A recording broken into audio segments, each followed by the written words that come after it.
हमारी लाखों औरतें, बच्चियां, माएं, बहनें वो बियॉन्ड बॉर्डर्स जाती हैं। करोड़, पता नहीं कितने करोड़ पाकिस्तानी बैरून मुल्क हैं जहां इनके फजूल ये रौले नहीं हैं।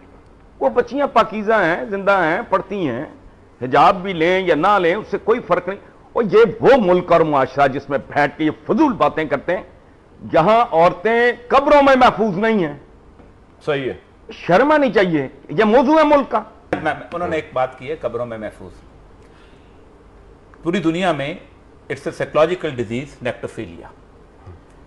अमेरिका में, बरतानिया में बैन है क्योंकि वहां पर तकरीबन 25-30 केसेस जो हैं हर महीने इस तरह के आते हैं कि मीडिया में मत दो क्योंकि ये पागलों का काम है। सर काम ये इंसानों का काम नहीं। हम आपने उठा के उसको टीवी पे दिया है। मैं आपको, आप उठाइए नेक्टोफिलिया की किसी भी किताब को, हर रोज कॉर्प्स के साथ, नाशों के साथ लोग करते हैं दुनिया के अंदर, लेकिन वो उनको पागल कहते हैं, उनको मेंटल हॉस्पिटल में भेजते हैं। नेक्टोफिलिया का इलाज होता है, उनके ऊपर केसेस नहीं चलते।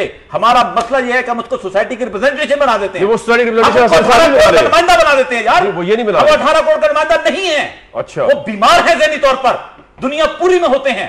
दे आर नेक्टोफिलिक। लेकिन एक मिनट, उन्होंने जो पॉइंट दिया ना, वो तो उन्होंने एक मिसाल दी ना। मिसाल पॉइंट ये दिया है कि जो बुरखे वाली चाल, आपने बनाया, आपने बनाया।